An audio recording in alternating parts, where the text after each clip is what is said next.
दोस्तों नमस्कार एक बार फिर से, और मैं हूं संदीप पाल। बिहार की सियासत में इन दिनों चुनावी सरगर्मी जोरों पर है और जो लड़ाई मानी जा रही है वो महागठबंधन और एनडीए के बीच में मानी जा रही है। बाईपोलर चुनाव बताया जा रहा है, लेकिन इस बार ऐसा होता दिख नहीं रहा, क्योंकि तीसरे दल के रूप में प्रशांत किशोर की जनसुराज भी उतरी है और बिहार की सियासत में जो निर्दलीय प्रत्याशी हैं वो भी बड़ा खेल कर जाते हैं।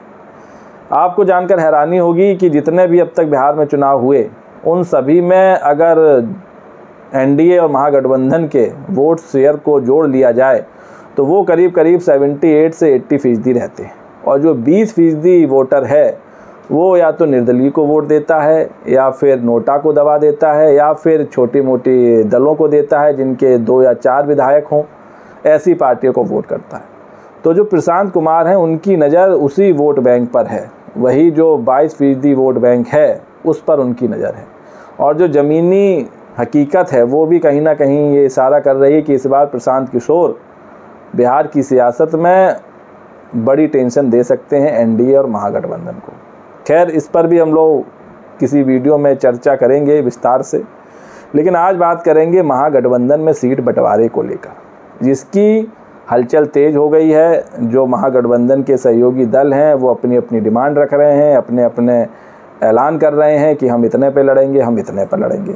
हालांकि अभी तक आरजेडी इस पूरे मामले पर चुप्पी साधे बैठी है, लेकिन बिहार चुनाव के लिए और महागठबंधन के लिए अच्छा रहेगा कि जितनी जल्दी सीट बंटवारा हो जाए वो ज़्यादा सही रहेगा। उससे जो प्रत्याशी हैं उनको भी चुनाव की तैयारी करने का वक्त मिलेगा।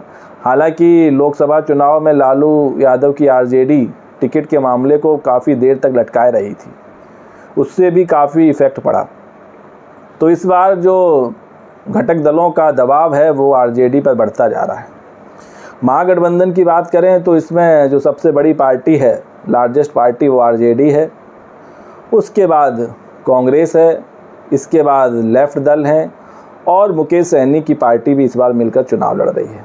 और आशंका इस बात की भी है कि जो पशुपति पारस की पार्टी है वो भी महागठबंधन में शामिल हो सकती है, उसका ऐलान भी वो जल्द कर सकते हैं। अगर वो भी आई तो सीट बंटवारा और थोड़ा टिपिकल हो सकता है। खैर, अभी तक का जो रिपोर्ट निकल कर सामने आ रही है वो ये कि इस बार अगर सीट बंटवारा महागठबंधन में होता है तो वो बेहद मुश्किल और पेचीदा होने वाला है।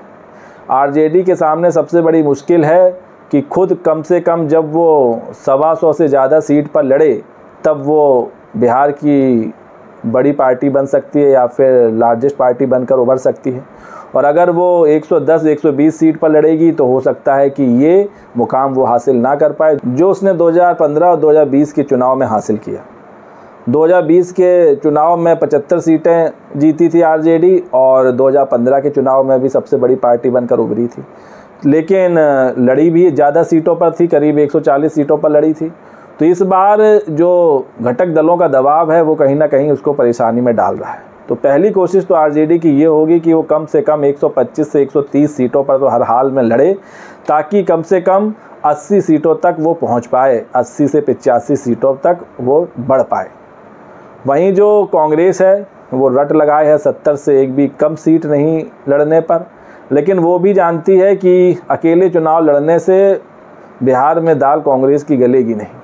भले ही अभी कुछ भी प्रेशर पॉलिटिक्स की जा रही हो, लेकिन जो व्यवहारिक राजनीति है वो तो टेबल पर ही होती है जब सीट बंटवारा होगा। तो बहुत ज़्यादा ये किया जा सकता है कि कांग्रेस को आरजेडी 60 सीटें दे सकती है। अगर 60 सीटें कांग्रेस को दे देती है तो ये जो आंकड़ा है ये 2015 से ज़्यादा का रहेगा और 2020 से थोड़ा कम का रहेगा। मतलब बीच का अगर जरिया चुनती है आरजेडी कांग्रेस के लिए तो शायद उम्मीद है कि कांग्रेस 60 सीटों पर राजी हो सकती है। इसके बाद जो लेफ्ट दल हैं जिनका परफॉर्मेंस काफ़ी अच्छा रहा था पिछले चुनाव में, करीब 30-32 सीट पर लड़े थे और करीब 17 से ज़्यादा सीटें जीती थीं, उनकी भी इस बार डिमांड है कि वो भी ज़्यादा सीटों पर लड़े। लेकिन वाम दलों के साथ एक अच्छी बात ये है आरजेडी के लिए कि ये जो पार्टियां हैं ये सरकार में अपना ज़्यादा हक नहीं मानती, ना ये डिप्टी सीएम का कोई पद मांगेंगी, ये बस सीटें मांगेंगी। तो हो सकता है कि इस बार पिछले चुनाव के स्ट्राइक रेट के मुताबिक आरजेडी लेफ्ट दलों को कम से कम 35 सीट या 40 सीट दे सकती है।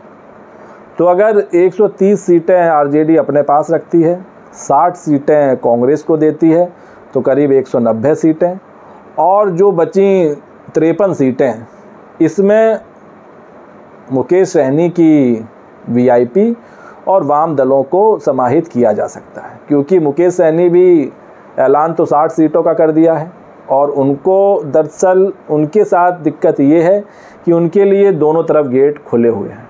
उनको अभी बहुत लंबी राजनीति करनी है, दूर की राजनीति करनी है, तो जहां उनको फ़ायदा होगा वो उस तरफ जा सकते हैं। 2020 का चुनाव वो बीजेपी के साथ लड़े थे, हालांकि बीजेपी ने सिर्फ उनको 10 सीटें दी थी, लेकिन क्योंकि इस बार महागठबंधन के साथ हैं तो हो सकता है कि उनको कम से कम 25 से 30 सीटें मिल सकती हैं। हालांकि 25 सीटें तो उनको देनी ही पड़ेगी, क्योंकि वो बताते रहे हैं कि जो उनका वोट बैंक है, उनकी जात समुदाय का जो वोट बैंक है, वो बिहार में करीब करीब 8 से 9% है। अब 8 से 9% का दावा कर रहे हैं तो करीब करीब 6-7% तो है ही।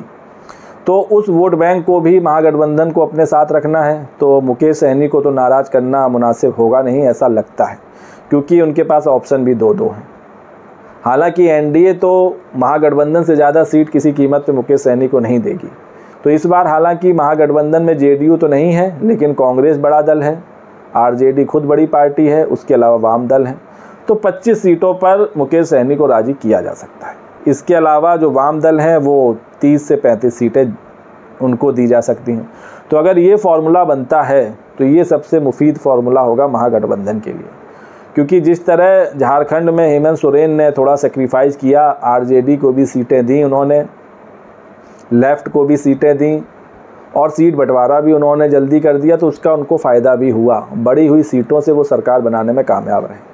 तो थोड़ा तो बड़ा दिल तेजस्वी यादव को भी दिखाना होगा। पिछली बार की तरह इस बार आप 145 या 150 सीटों पर नहीं लड़ सकते, और ये भी मुमकिन नहीं कि आप 150 सीटों पर लड़ेंगे तो आप 100 से ज़्यादा सीटें जीत जाएंगे, ऐसा भी मुमकिन नहीं है। तो अगर आरजेडी 130 तक लकीर खींच देती है और इसके अंदर रहती है, तो जो महागठबंधन के अन्य घटक दल हैं उनको समाहित करने में ज़्यादा दिक्कत होगी नहीं।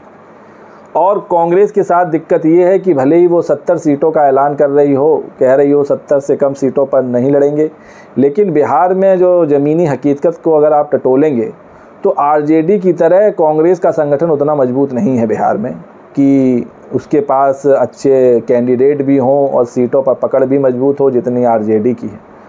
तो जो मजबूत क्षेत्र हैं कांग्रेस के, अगर वहाँ लड़ती है तो उसको वहाँ फ़ायदा हो सकता है। इसीलिए अगर कांग्रेस 60 सीटों पर फुल स्टॉप लगा देती है और वीआईपी 25 सीटों पर और वाम दल 30 से 35 सीटों पर और जो आरजेडी है वो 130 पर, तो ये महागठबंधन का सबसे अच्छा सीट बंटवारा हो सकता है, जो एक बड़ा चैलेंज साबित हो सकता है एनडीए के लिए।